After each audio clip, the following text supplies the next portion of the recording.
Pessoal, nesse exercício aqui, ele diz assim, quais são as condições de x para que a expressão ax² mais bx mais c, em que, nesse caso aqui, a gente tem o valor de delta, é maior do que zero, e a menor do que zero.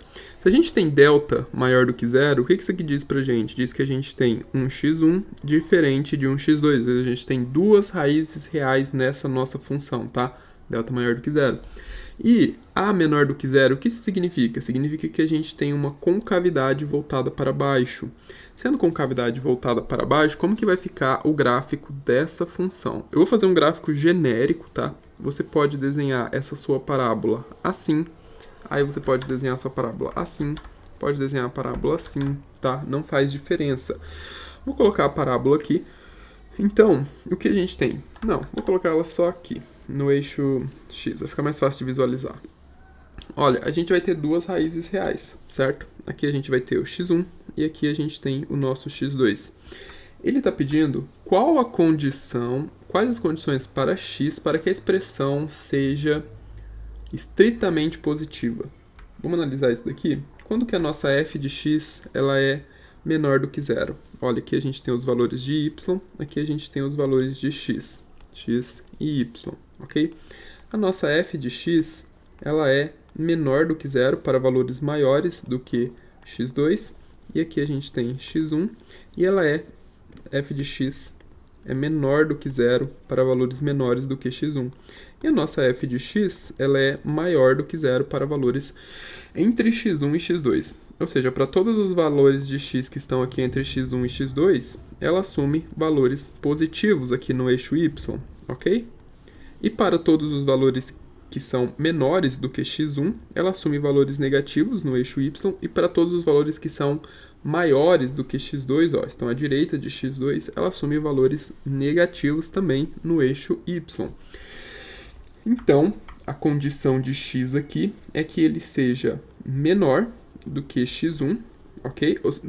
Desculpa, que ele seja maior do que x1 e menor do que x2. Ou seja, ele tem que estar entre x1 e x2, tá? Essa é a condição para que a nossa função seja estritamente positiva. Deu para entender, pessoal? É só análise mesmo, da mesma forma que a gente estava fazendo, só que aqui de uma forma um pouco mais genérica do que a gente estava fazendo. A gente estava fazendo usando valores, né? Analisando o gráfico usando valores. E aqui a gente analisou de uma forma genérica. Vamos um extra aqui para vocês. Imagine que você tenha a função assim. Agora o seu delta é menor do que zero. Peraí, se o delta é menor do que zero, não tem raízes reais, tá? Não teria solução, no caso, esse exercício. Peraí, ó. Primeiro caso, delta menor do que zero. Ok? Delta menor do que zero e A maior do que zero. Delta menor do que zero significa que não tem raízes. Vamos colocar aqui menor do que zero também. Mesma coisa do exercício. Significa que não tem raízes reais, tá? E A menor do que zero é concavidade voltada para baixo. Então a nossa parábola faz isso daqui. Qual seria a função qual seriam os valores de x para que essa função aqui seja estritamente positiva? Não tem, porque ela está inteiramente abaixo do eixo x. Então ela só assume valores de y que são negativos. Deu para entender? E se a gente tivesse uma segunda configuração, mas dessa vez a gente tivesse A maior do que zero, sendo delta menor do que zero? A maior do que zero a gente tem concavidade voltada para cima, ela não toca o eixo x em nenhuma vez, então ela está acima do eixo x. Tem esse valor aqui. Para quais valores de x essa função é estritamente positiva? Para todo x pertencente aos reais, nesse caso. Porque qualquer valor de x aqui ela será estritamente positiva. E se a gente tivesse a outra situação, delta igual a zero? Delta igual a zero, ela teria um único valor, um único x real, e ela teria essa configuração aqui, A maior do que zero, tá? E para quais valores ela é estritamente positiva? Para todos também, para todo x pertencente aos reais, tá? E se a gente tivesse uma segunda configuração, vou colocar de vermelho aqui agora, com A menor do que zero. Com A menor do que zero, a gente teria uma parábola assim.